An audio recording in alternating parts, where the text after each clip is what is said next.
Bienvenue sur Écho de l'actu, notre nouveau rendez-vous pour être toujours tout près de l'information multiculturelle et pluridisciplinaire de nos différences plurielles. Notre soleil du jour est l'artiste Jean-Philippe Fanfan. Musicien, enfant de la balle, né dans une famille musicalement vôtre depuis 3 générations, batteur auprès des plus grandes pointures universelles dès son début de carrière, il revient pour nous sur son parcours à l'international. Découvrons aussi les petits secrets multipassionnels de ce génie du rythme qui nous délivre ici l'histoire de son quintet, issu de son album Since 1966.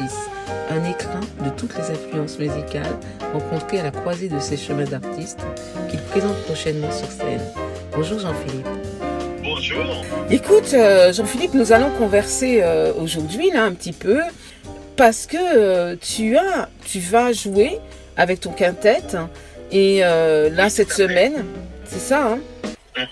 Oui, et tout à fait. Le jeudi 13 à Paris au Baiser Salé, oui. Donc Paris 1er arrondissement, le Jazz Club de le Baiser Salé, et le lendemain, le 14, dans un festival qui s'appelle Jazz de Mars, et c'est la salle Panard à Courville-sur-Eure. Oh, tu es quand même un globe-trotteur, hein?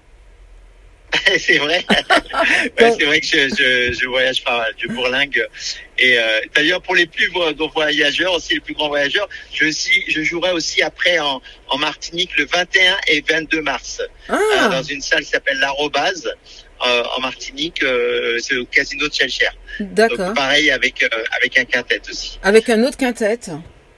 Un autre quintet, oui. Exactement. C'est-à-dire que alors toi, tu es quand même dans la musique depuis l'enfance. Tu es né dedans. Je sais pas. On t'a donné quand tu es né, on t'a offert une mini batterie. Alors en fait, non, j'ai eu la chance de grandir dans une famille de musiciens. Oui. Et donc la famille, mes parents, la famille Fanfan, et ils avaient l'orchestre. Bon, mes parents avaient déjà l'orchestre. Oui. Et puis je sais que c'est vraiment une famille depuis 3 générations de musiciens et mes oncles avaient aussi des groupes, des orchestres, ils faisaient des albums, mes parents faisaient des albums, mes grands-parents aussi, mon grand-père Roger Fanfan donc a fait aussi des 78 tours parce qu'à l'époque il y avait pas des 33 tours, c'était des 78 tours. Ouais. Et donc voilà, c'est une époque, c'est comment dire ça, c'est une génération. À chaque fois, ça s'est suivi à chaque fois. Mais d'un coup là, tu m'as envoyé ces retours, comment ça s'appelle dans l'histoire. Je ne me souvenais même plus des 78 tours. Mais oui, 78 tours, ouais, tout à fait. 78 tours de l'époque et tout. On a, tu vois, 45 tours, 33 tours. Tu te rends compte toute cette évolution? C'est fou, hein? Ouais. Et maintenant, tout reste dans une clé USB. Oui. Maintenant, on écoute de la musique sur une clé USB. C'est fou, ça. Hein? Et c'est fou parce que tu vois, même toi, en disant clé USB, tu ne parles même pas de CD. Non, bah non, ouais. On a passé fou, aussi hein. le câble du CD. C'est la clé USB. Ah ouais, CD, clé USB, et puis encore maintenant c'est même le téléphone, hein. Oui. Parce que ce qui se passe, c'est que on a tout sur notre téléphone, on a des playlists, et toutes les applications, on a des plateformes. C'est ça. Exactement. Oui. Où il y a la musique musique à la quantité en fait. C'est vraiment tu peux écouter. D'ailleurs, j'ai une anecdote avec une histoire de vinyle parce que je me suis offert une platine vinyle il y a peut-être 2-3 ans. Et donc je suis très fier et tout d'installer ma platine dans le salon. Et donc je mets mon premier vinyle. Alors le son est super, je suis très content, j'ai bien tout configuré. Et je vais dans la cuisine à côté.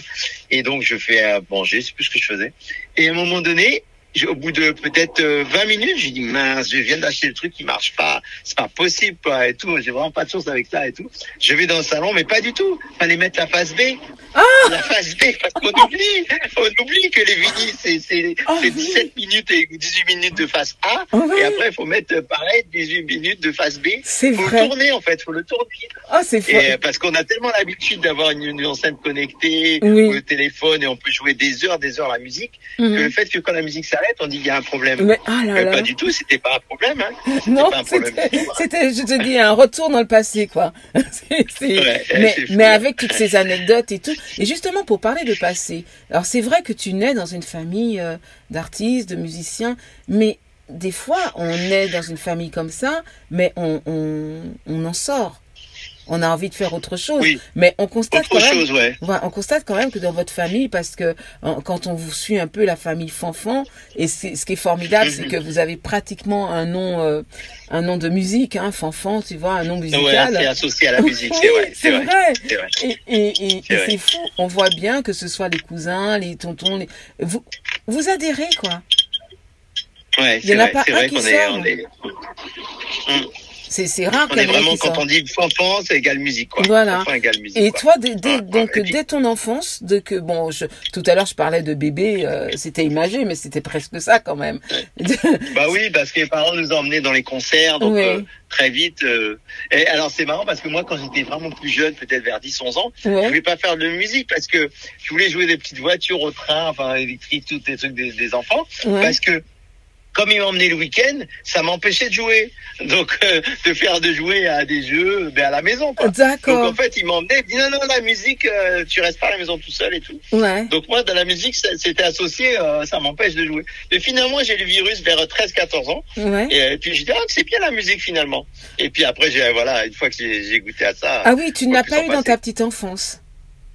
Non, petit. Alors bien sûr, j'avais beaucoup de musique. Mes parents faisaient de la musique tout le temps, quoi. Oui. Mais moi, j'étais associé dans le truc de musique où ça m'empêchait de faire mes jeux d'enfants, en fait. Parce que ils m'emmenaient en concert, donc il fallait repartir, il fallait manger, pas dormir à la maison, mais dormir ailleurs et tout, soit à l'hôtel, tout ça. Donc c'était mes parents ils adoraient ça, mais moi petit, je me souviens de pas me dire mais non la musique, moi je veux rester à la maison, jouer avec mes copains le week-end. Mais bon après ça m'est vite passé cette envie-là de petit garçon quoi. Et quand tu t'y es mis justement, tu as fait comment? Tu as appris? Tu savais déjà jouer un peu, je suppose. Alors j'ai commencé par le piano à 10-11 ans. J'ai fait une année de piano. Après, j'ai laissé. Donc après, justement, je jouais plus avec les petites voitures, tout ça. Et puis vers 13-14 ans, j'ai eu le déclic. J'ai commencé à jouer un morceau à la batterie, aux percussions. Après 2, 3, 4, 5. Et puis je suis rentré dans le groupe très très vite. Et ma mère, qui est super, ma mère m'a dit attention, le groupe c'est sérieux. Donc tu vas prendre des cours de batterie. Tu rentres pas dans le groupe comme ça et tout. Tu vas prendre des cours. Tu rentres pas en autodidacte. Exactement. Ouais, elle a eu raison de me forcer en disant non, le groupe, la musique c'est sérieux quoi. C'est pas un amusement quoi. Et pourquoi tu avais choisi le piano? C'est toi qui avais choisi le piano au départ? Alors c'est marrant, c'est une bonne question parce que j'ai toujours mon instrument quelque part préféré, pourtant je joue de la batterie, mais mon instrument préféré c'est le piano. C'est le piano, j'adore ça. Je trouve que le piano, alors du coup, je me fais plaisir maintenant là, à mon âge maintenant, c'est que je prends des cours de piano, donc juste pour me faire plaisir et puis voilà, pour jouer, pour apprendre et tout. Mais le piano, j'ai toujours aimé ça. Et d'ailleurs, je regrette d'arrêter à 10-11 ans. J'aurais dû continuer et même faire les deux, quoi, piano et batterie. Et batterie. Et justement, j'ai toujours aimé ça. Et j'adore les pianistes. Du coup, j'adore les pianistes. D'ailleurs, c'est Thierry Vaton. Oui. C'est ce que j'allais dire. Tu es, en plus, tu travailles avec des amis, finalement, qui sont tous devenus amis depuis tant d'années. Bien sûr. Et là, justement, sur ton quintet. Oui, bien sûr. Les pianistes, c'est très important. Oui, et sur ton quintet, là, on a David Fecker. Oui, magnifique pianiste, excellent pianiste, et donc qui sera là et qui fera les deux dates avec nous. Donc pareil, je l'ai appelé, je dis est-ce que tu es disponible? Il dit oui, avec grand plaisir. Alors au piano il y aura David Facker, à la basse il y aura mon frère, le pilier, avec qui nous avons discuté justement sur Écho de l'actu il y a pas longtemps. Pour son concert aussi. Génial, parce qu'il a sorti un magnifique album qui s'appelle 6.4. Donc voilà, il y aura Allen Hoist au chant et à la flûte, magnifique chanteur et flûtiste et saxophoniste aussi, et aussi Arnaud de Cazeneuve qui est un trompettiste aussi, incroyable. Voilà. Ce sont relativement ça sera en quintet. Ce sont relativement des personnes avec qui tu as l'habitude de travailler. Oui. Donc, c'est un peu la... Je les appelle, s'ils sont disponibles, ils me disent OK, banco, quoi. Alors, quand on dit le quintet de Jean-Philippe Fanfan, c'est parce que tu es à la base donc de la création de ce quintet. Oui, et puis c'est surtout mon répertoire par rapport à mon album Since 1966. Donc je vais jouer mon répertoire, mais je vais aussi jouer d'autres morceaux. Oui, parce qu'il est basé autour de ma musique. Il est relativement récent. Il a quoi? Il a un an, ton album. Un an, 2 ans. Il a 2 ans, un peu plus de 2 ans. Ouais. Ah oui, j'ai l'impression qu'on fin 2021, presque 2022. Ah oui. Ouais, j'ai l'impression qu'on avait discuté. Oui. Et c'est pareil, donc là, c'est toi qui proposes, on peut dire que tu es le chef d'orchestre? Oui, exactement, avec les baguettes, je serai à mes baguettes. Alors, je serai à mes baguettes, donc...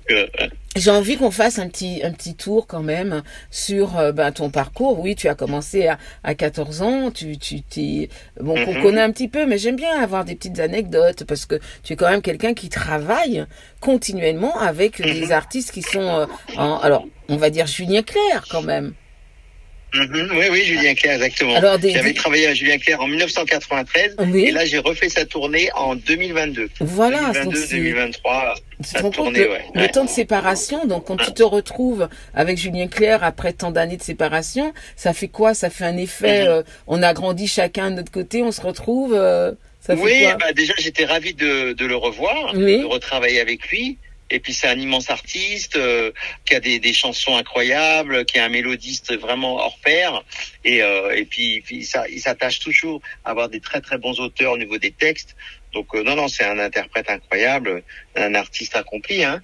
Donc j'étais ravi de retravailler avec lui. Et puis voilà, c'est une personne. J'aime l'artiste et j'aime l'humain aussi, quoi.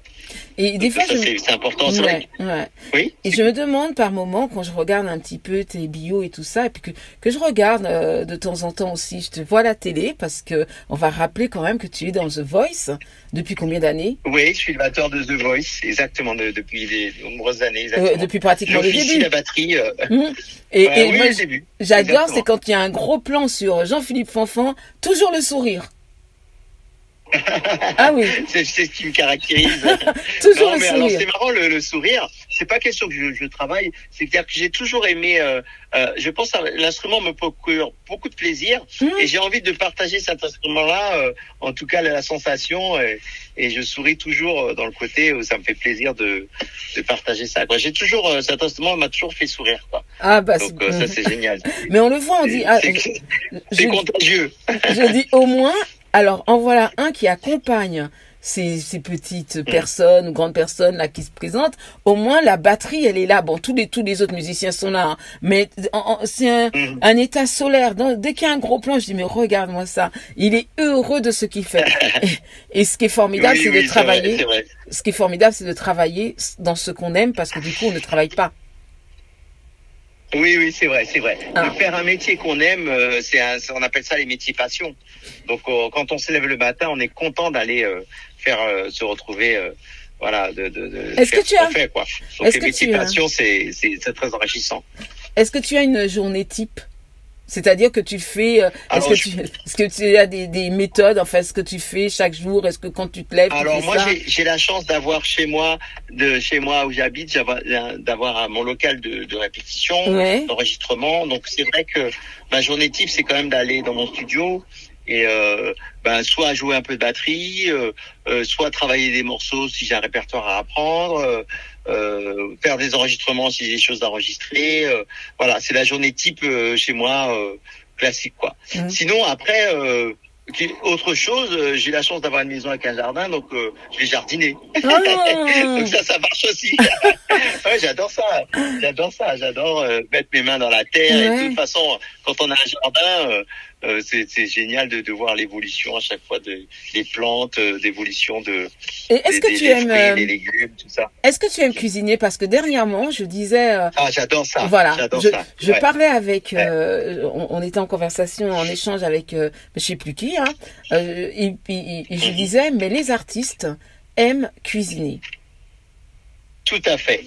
Moi, j'ai l'impression. On aime faire des recettes, on aime. Ouais, c'est vrai. J'ai l'impression.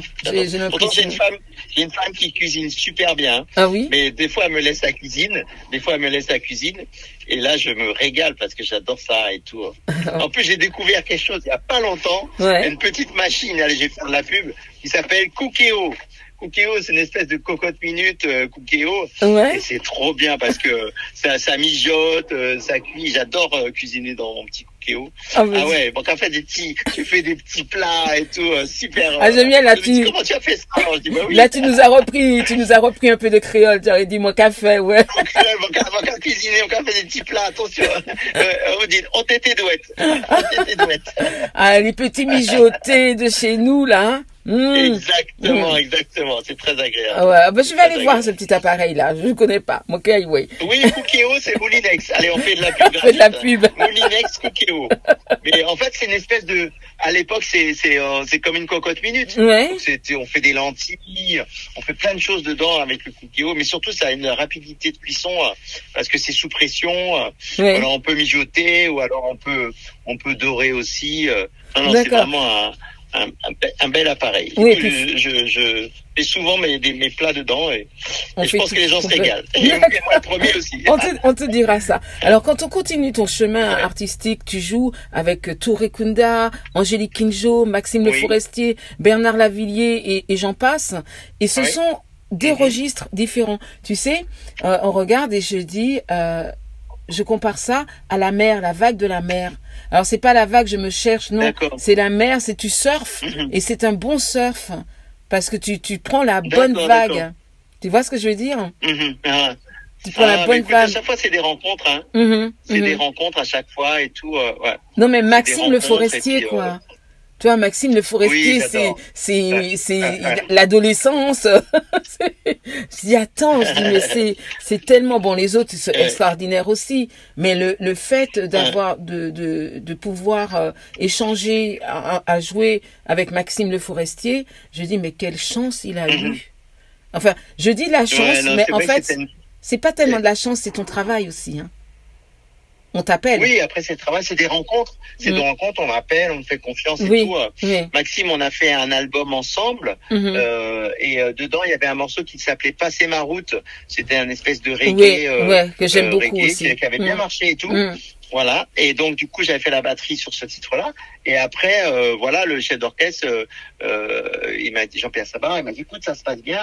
Est-ce qu'il y a une tournée? Est-ce que ça te branche? Je dis bah oui, avec plaisir. Donc j'ai rencontré Maxime et puis voilà, on a fait l'album et puis après la tournée. Et non, c'était vraiment une très belle expérience. Maxime, j'ai adoré. Moi, tous les soirs, je me régalais les chansons. C'est vrai, quand on a un artiste qu'on connaît, on connaît déjà les chansons un petit peu et tout, c'est magnifique. J'ai eu la chance aussi de jouer avec Sting. Et pareil, quand j'ai joué les morceaux, je me dis, oh là là, je connais les morceaux depuis petit, depuis tout jeune, et maintenant je joue avec l'artiste. D'ailleurs, c'est marrant parce que j'avais un pote qui était fan du groupe Téléphone. Et donc avec Louis Bertignac, Jean-Louis Aubert. Un pote d'enfance, hein. Et donc quand j'ai joué avec Louis Bertignac, on a joué des morceaux de Téléphone, je l'ai appelé, et donc j'ai invité au concert. Et après il me dit, Jean-Philippe, tu te rends compte, hein, on avait 13 ans, 14 ans, je te faisais écouter, moi je connaissais pas bien Téléphone, il me dit, ouais, écoute ça. Donc après je dis, ah, j'aime bien et tout. Et il me dit, tu te rends compte, et maintenant tu joues avec les gars et tout. Je dis, ouais, c'est fou la vie et tout, comment ça se fait. Des fois t'as la musique des gens, voilà, même Kassav, quand j'ai les premières fois où je faisais des albums de Kassav, parce que Jacob Desvarieux, mais je connaissais Kassav et tout, et puis le fait de faire les albums, de bosser avec Jacob, Jocelyne, tout le monde, j'ai dit waouh, c'est fou, maintenant je travaille avec eux, et alors qu'à l'époque je les écoutais, je secouais mes fesses sur ça, quoi. Inaccessible. Ouais, exactement. Il y a des choses qui paraissent inaccessibles, mais en fait, finalement, avec les rencontres, et puis le travail aussi. Et si on m'appelle, c'est que parce que je travaille bien dans le sens où je suis sérieux. Voilà, j'arrive pas, on me dit rendez-vous à 15h et puis j'arrive à 17h. Mais non, pas ni problème. Tu vois, non, il y a un petit sérieux aussi à avoir. Jean-Philippe, et puis, bien faire les choses, quoi. On dit de toi l'as des séances de studio parisiennes. C'est parce que j'en ai fait beaucoup. Grâce à... Ah non, on rajoute... Non, je lis, hein, je suis en train de lire quelque chose là, d'accord? On rajoute grâce à son jeu précis et fin. Tu vois. Écoute, c'est peut-être ça que j'ai dû développer, Voilà. J'ai dû développer la précision. J'ai beaucoup travaillé mon instrument, ça c'est clair, à la maison. Et puis j'ai beaucoup joué, et puis du coup, c'est vrai qu'en studio, en studio. J'aime bien, hein, j'adore le studio. Et là, je suis content d'avoir ma petite structure pour enregistrer parce que du coup, on m'appelle et je fais mes séances à la maison. Et j'ai toujours aimé ça. J'ai toujours aimé ça de faire des enregistrements, tout ça. Ça m'a toujours plu. Et puis, ce qui est bien, c'est avec le studio, c'est que ça reste un morceau que tu enregistres. Tu vas peut-être passer au début à l'écouter, à le travailler, peut-être aller 1 heure sur le morceau, et après tu l'as oublié, tu passes à autre chose. Sauf que cette petite heure que tu as passé à enregistrer, le morceau ici dure 3-4 minutes, 5 minutes, après il va être diffusé. Donc il va être à la radio, à l'achat, en boîte de nuit, tout ça. Et après c'est ce petit moment qui va rester, et les gens me disent ouais, tu te souviens t'enregistrer tel album, machin et tout. Et je dis ah oui, si, mais si ça avait marché et tout. Et c'est génial, quoi, c'est génial. C'est magnifique que comment les choses restent après. Ben, on dit quand même que tu as participé à plus de 400 albums. Ouais, je pense, ouais. Mais je pense même beaucoup plus depuis parce que maintenant avec Internet, on fait plus de morceaux. Oui, puis vous faites des sessions. Un morceau seul. Des sessions plus courtes, quoi. Mais oui. Parce que je sais que moi au début j'ai acheté un peu les albums, on m'en envoyait, mais j'ai beaucoup. Soit on rangeait les CD, et ma femme elle me dit hey, c'est tout ça, c'est toi. Je dis bah oui. Donc ça prend de la place et tout. Et je les garde en souvenir et tout. Elle me dit ah ouais, mais ça aussi c'est toi et tout. Ta femme qui est ta première fan, on peut dire ça. Ouais, elle adore. C'est vrai qu'elle adore. Ouais, elle adore vraiment ce que je fais. Ouais, c'est une groupie. Un morceau à la radio, un vieux morceau, et puis elle me dit ah j'aime bien ça. Et je dis ah ouais mais je me souviens de ça. Mais si, j'avais enregistré ça et tout. Elle dit non, c'est pas toi qui joues ça. Je dis mais si. Elle me dit mais ça a marché et tout. Ouais, c'est marrant. Oui, et c'est vrai que vous avez une grande complicité, même si vous n'êtes pas vous êtes dans des domaines différents, mais vous avez cette complicité quand même, qui est super. Oui, c'est clair. Vous pouvez échanger. Elle adore la musique. Hein. Oui, elle adore la musique. Tout ce qui est artistique. Voilà. Et on la voit d'ailleurs, sans trop balancer sur elle, on la voit d'ailleurs aller dans des concerts de d'autres, même si tu n'es pas là, elle va soutenir d'autres copains. Tout à fait. Et ça, c'est formidable. Artiste, exactement. C'est exactement. Elle a un esprit. Et puis je sais qu'elle adore aussi. Ouais, très ouvert au niveau de la culture, la musique. Elle est vraiment, elle est mélomane. Et je sais qu'elle adore aussi les musées, les trucs comme ça, l'art contemporain. Donc du coup, moi, je connais un peu moins. Donc je profite un petit peu de son savoir un petit peu dans ça. Et puis du coup, je découvre ça parce que en fait, quand on est artiste, on touche un petit peu à tout. Là, moi, c'est la musique, mais c'est vrai que je suis touché aussi par un livre. Je suis touché par une peinture. Je suis touché par une sculpture. Je suis touché par la danse. Quand on est artiste, en fait, on est artiste, donc on touche les corps artistiques, quoi. Donc c'est pas seulement artiste dans un domaine. Et puis, par exemple, un écrivain n'a jamais écouté de musique, c'est pas vrai. Non, un écrivain, non. Il va peut-être pour s'inspirer pour son livre, il va écouter de la musique. Souvent les écrivains écrivent Souvent les écrivains écrivent en écoutant de la musique. Mais justement. Exactement, ça les inspire pour trouver les mots et tout. Mais justement, lorsqu'on parle de livres, on parlait tout à l'heure de Thierry Vaton qui aussi t'a accompagné souvent en tant que pianiste. Bien sûr. Et tu n'as jamais eu le désir de faire un ouvrage pour parler, parce que moi je suis toujours dans la transmission. J'aime beaucoup qu'on dise à nos enfants oui, regardez ce que vous pouvez faire, voilà. Et tu n'as jamais eu envie d'écrire une biographie Jean-Philippe Fanfan? Parce que malgré ton jeune âge, tu as fait beaucoup de choses. Oui, j'ai fait. Je suis un faux jeune, je suis pas si jeune que ça. Oui, mais quand même. Mais en fait, pour tout ce qui est écriture, en fait, j'ai fait. Alors, c'est pas une biographie, mais j'adore enseigner et transmettre. Donc, comme Thierry Vaton, en fait, j'ai fait des méthodes de musique. D'accord. Donc, j'ai sorti déjà 3 méthodes. Donc la première, c'est qui s'appelle je débute la batterie. Donc je me mets dans la peau d'un débutant. Donc comment se tenir derrière l'instrument, tenir ses baguettes, ses premiers exercices et faire ses premiers morceaux. Après j'ai écrit une deuxième méthode qui s'appelle les plus grands rythmes caribéens à la batterie. Donc là je parle de comment on joue la biguine, comment on joue la zouk, la mazurka. Il y a 100 rythmes de toute la Caraïbe, le calypso, le compas. Donc ça c'est les plus grands rythmes caribéens à la batterie. Et là, ma dernière méthode qui est sortie vraiment il n'y a pas très longtemps, ça s'appelle le dictionnaire des rythmes à la batterie. Et donc là, c'est c'est une espèce de rétrospective où on a répertorié 700 rythmes de 700 groupes, 700 rythmes du monde entier. Donc voilà, j'ai vraiment fait un tour du monde avec des rythmes complètement différents. Et donc tout ça est sorti chez l'éditeur Hit Diffusion. H-I-T Diffusion. Hit Diffusion.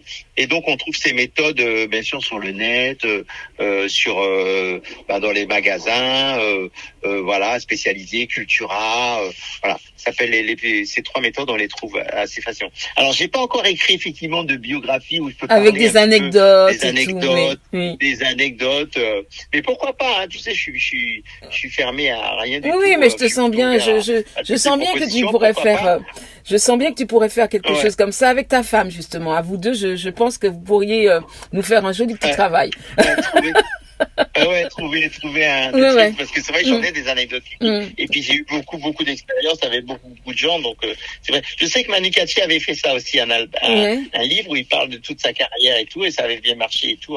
Il parlait justement de toutes ses rencontres. Oui, parce qu'en les plus, gens avec qui il a travaillé. Parce qu'en plus, quand on parle de soi comme ça, en même temps, on parle des autres. Et plus en fait on va parler des uns et des autres, plus on va continuer dans un partage, quoi. Oui, bien sûr, tout à fait. Et d'ailleurs, ce partage que tu vas nous offrir dans ton quintet, là, donc, ce sont tes morceaux, tes titres que vous allez jouer. Oui. Et il n'y aura pas d'autres titres. Et puis, alors si, on va faire, parce que j'adore l'album de Thierry, donc on va faire un morceau de Thierry sur son album 6.4. Et je lui ai demandé, il m'a dit, mais bien sûr, avec grand plaisir, on peut jouer. Donc il y aura ça, et il y aura un titre aussi de Allen Hoist qui chante, et qui est un titre magnifique, qui avait été composé par Mario Canonge, et les paroles de Allen Hoist, et interprété par Allen Hoist, qui s'appelle A Day Before Spring. Donc oui, je vais aussi, on va s'amuser, on va partager plein de choses. Alors, on va s'attendre à une soirée. On voit qu'Allen il est aussi chanteur et flûtiste, mais on doit s'attendre sans trop dévoiler plus à une soirée que musicale, où il y aura aussi du vocal. On chante. Oui, bien sûr, c'est ça qui est bien, du vocal, exactement. Il y a un mélange. Et donc là... Il y a un mélange, ça c'est mon univers, je mélange. Le sang mêlé, j'aime bien ça. L'histoire de... Exactement, tout à fait. Et là, donc, tu vas dans une salle, je sais pas, c'est la maison, le baiser salé. Oui, c'est vrai qu'on joue là souvent. C'est la maison. C'est vrai que... voilà. Depuis un nombre d'années, c'est la maison. Une propriétaire, une gérante, Maria Rodriguez, qui adore la musique et qui nous adore aussi. Et moi, le baiser salé, j'allais quand j'étais tout jeune, j'étais même pas encore professionnel, et j'allais écouter des groupes comme Ultramarine, Sixon, tous ces groupes-là, et je les écoutais, et je rêvais de pouvoir faire un jour ce métier-là comme eux, quoi. Et finalement, je suis là aussi, et c'est magnifique, quoi. Voilà. J'ai vécu mes rêves, ça c'est clair. Non, je vis mes rêves. J'ai vécu vraiment tout. Je vis mes rêves. Oui. Parce que vécu, ça veut dire que c'est fini. Nous prenons bon pour le vécu, hein. Je vis mes rêves. Donc je vis mes rêves. Exactement. Tu as rectifié dans le bon sens. Alors, moi je dis quand toi qui tu voyages, tu vas, tu t'exprimes, tu exprimes ta musique, tu exprimes la musique des autres, parce que tu joues aussi sur beaucoup en accompagnant les autres sur des terres internationales. Quel est le pays que tu n'as pas visité? Alors, le pays où j'ai pas été, la Chine. Oui. La Chine, j'ai pas été. Pas encore, on va dire aussi, pas encore. Non, peut-être pas encore. Et l'Argentine. Et l'Argentine. Mais sinon, tous les autres pays, je crois que j'ai joué partout. Ah, tu te rends compte? Ah, l'Inde. Ah non, il y a l'Inde. Alors, Chine, Inde et Argentine, voilà. D'accord. Mais sinon, tout le reste, j'ai joué. Ah oui. Écoutez, voilà, des fois, quand je regardais mon passeport, des fois, quand même, là, il y a ça. Un peu moins maintenant, mais c'est vrai qu'il y a eu beaucoup. Mais c'est pour ça que je te parle de livre. Une artiste. Oui. C'est vrai, je travaillais avec une artiste magnifique qui s'appelle Tania Maria, et qui était une brésilienne et qui marchait vraiment dans le monde entier. Et avec elle, j'ai fait vraiment le tour du monde. On a joué au Brésil, on a joué en Russie, on a joué à Tokyo, on a joué, je sais plus tous les pays qu'on a fait. Vraiment tout elle a fait vraiment le tour du monde, quoi. Mais avec beaucoup l'Europe. Mais on peut dire quand même que pour un artiste, un chanteur, une chanteuse et tout, qu'est-ce que c'est essentiel d'avoir un bon accompagnement? Parce que là, tu nous parles du Brésil, ça veut dire que tu as été visiter la bossa nova quand même. Oui, tout à fait. Là, bien sûr, la samba, bossa nova, Voilà, tout ça, c'était tu vois. magnifique. Et ce qui m'avait marqué, c'était à Sao Paulo. Ça m'avait marqué, c'est que ça chante beaucoup en fait. Les gens chantent pour une fête, Oui. peu importe. Et les gens chantent bien. Ils ont la culture du chant un peu comme les États-Unis ou les Anglo-Saxons. On chante beaucoup quoi. Oui. Et c'est pour ça que c'est ce côté mélodique. On prend une guitare et on chante des jolis morceaux et tout. Et c'est très agréable. C'est très agréable que ça chante beaucoup. Ils font des harmonies et tout. Ça m'avait marqué que ça chante vraiment partout quoi. Ouais. Et quand as-tu créé ton quintet pour la première fois? Alors en fait, après, à l'issue de mon album Sin 66, je me suis dit bon, j'ai eu beaucoup d'invités sur Sins, mais il faut quand même réduire. Faut réduire quand même que ça soit. Et je me suis dit quelle est la formule la plus efficace pour retranscrire la musique. Et en fait, je me suis aperçu que le quintet c'est bien quoi. 5 personnes c'est bien. Ça peut être à 4, mais 5 c'est plus à l'aise quoi. C'est ça qu'on est vraiment à l'aise quoi. Donc c'est pour ça que j'aime bien cette formule à 5. Ton album, tu avais mis combien de temps de travail? Alors à peu près 1 an, mais où le déclic ça m'a vraiment ça m'a boosté, c'est que c'était en 2020, donc pour le Covid, quand on a été confinés, et ben comme tout le monde, on était à la maison, et là je me suis dit bon, Jean-Philippe, t'as pas d'autre choix d'avancer sur l'album, et puis après, comme j'avais vraiment que ça à faire toute la journée, à préparer les morceaux, faire des maquettes, tout ça et tout, je me suis dit, dès qu'on a été déconfinés, j'étais en studio et j'ai dit, ah non, mais j'ai envie. Ça y est, j'avais le truc où je vais aller jusqu'au bout. Fallait le faire. Donc, ça a été le déclic. Ouais, ça avait le déclic. Des fois, ça faisait un moment que dans ma tête, je me dis, il faut que je le fasse. Mais avant ça, j'ai pris par le travail, les répétitions, les machins, et puis on décale toujours, on va faire. Mais là, le fait qu'il y a eu cet arrêt, dans le monde entier, je me suis dit, comme beaucoup d'artistes qui étaient à la maison, on s'est dit, bon, allez, c'est le moment. Même les non-artistes, beaucoup se sont dit, allez, c'est le moment, on bouge notre popotin. Exactement. Et on y va. Exactement, et on avance. Ouais. Et dis-moi, le baiser salé, je disais tout à l'heure, c'est comme à la maison. Alors ça, c'est le 13 à Paris, le 13 mars, là. Oui, c'est ça. Voilà, dans 2 concerts. Jours. Oui, 2 concerts. Exactement. Alors, deux concerts, un à 19h30 et un à 21h30. 2 concerts dans la même salle. Dans la même salle, exactement. Ouais. C'est que ça va se remplir. Alors là, c'est un public que on peut dire que tu connais quand même à peu près déjà. Mais est-ce que tu connais ton public de Courville-sur-Eure? Mais non, justement. Jamais. C'est la première fois. Et c'est dans le cadre d'un festival, donc c'est la première fois, oui. Donc le Courville-sur-Eure, c'est à côté de Chartres. Oui. Donc c'est dans l'Eure-et-Loire, c'est à 1 heure de Paris. Mais c'est bien, c'est parce que c'est un festival. Et souvent les festivals, ils ont un peu leur public et tout. Donc c'est au contraire, je vais découvrir. J'ai bien hâte de jouer ma musique devant les festivals-là. Et c'est un super festival. Il s'appelle Jazz de Mars. Voilà, parce que là. C'est pas j'accompagne quelqu'un, c'est pas j'accompagne Lavilliers, c'est pas j'accompagne. Non, je suis sur scène dans ce festival avec mon quintet. Exactement. Avec mon quintet, je parle de mon projet et tout. Oui. Et là, tu vas le présenter voilà, à un autre public qui ne connaît pas ton travail forcément, qui la musique, exactement. Qui va découvrir, mais c'est ça qui est bien. C'est ça qui est bien, c'est magnifique je sais que dans des festivals, des fois on découvre des groupes, des artistes qu'on connaît pas et puis on en ressort enchanté quoi. Donc je suis vraiment très très honoré d'avoir été convié sur ce festival, d'avoir été invité et puis voilà, j'ai bien hâte que cette semaine et c'est la même formation, c'est la même formation musicale. Oui, bien sûr. D'accord. C'est la même formation. C'est ce qui est formidable aussi parce qu'elle échange. Oui. Parce que là vous allez vivre 2 jours d'affilée, 3 concerts. Puisqu'il y en a 2, le 13. 2 jours, 3 concerts. Tu vois, on va être à fond dedans, non, c'est magnifique. C'est vraiment... Alors là, nous arrivons un peu à terminer notre conversation. J'ai envie que tu nous donnes un petit mot. Un petit mot sur ton ressenti. Un petit mot, c'est-à-dire un petit mot sur ce que tu as envie de transcrire aux gens, voilà, tu vois, voilà. Alors, Moi, je dirais juste quelque chose, c'est que avec tout ce qui se passe en ce moment et tout ça, toujours un peu compliqué déjà dans nos vies et puis ce qui se passe dans le monde et tout. Donc, d'avoir un petit moment justement de répit, de détente, de musique, voilà, avec des gens plutôt sympas. Ouais. L'idée, c'est ça, et de passer un bon petit moment en musique, voilà, pour se détendre, écouter de la musique, prendre du plaisir et puis d'avoir cette petite parenthèse, on va dire. Ça fait toujours du bien, quoi. En Donc, fait, il faut musicaliser nos vies. Hein.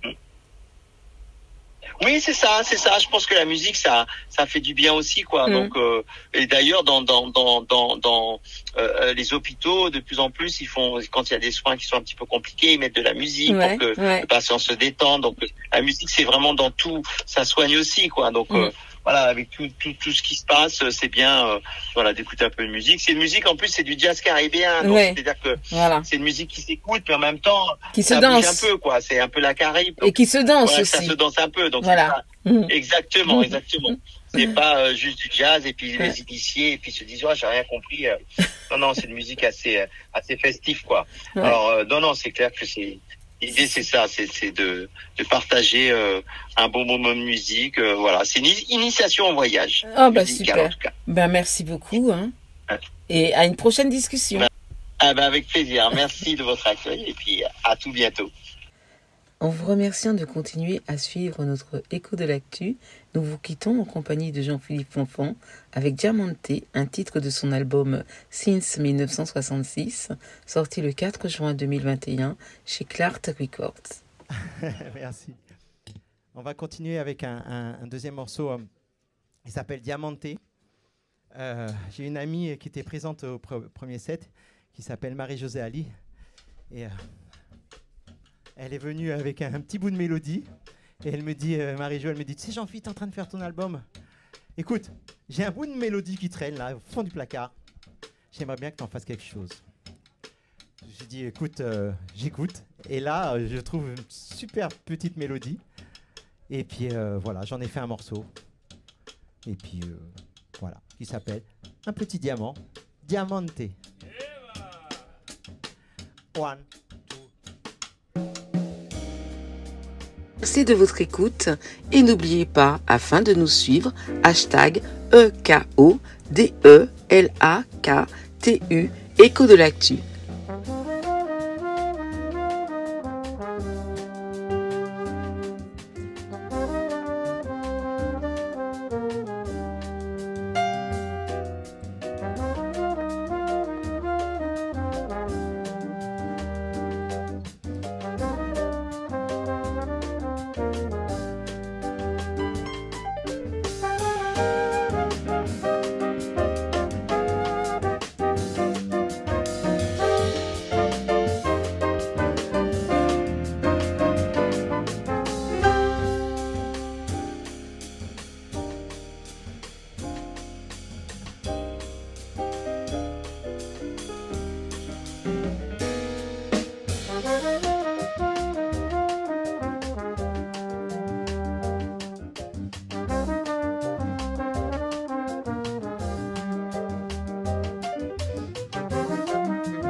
Thank you.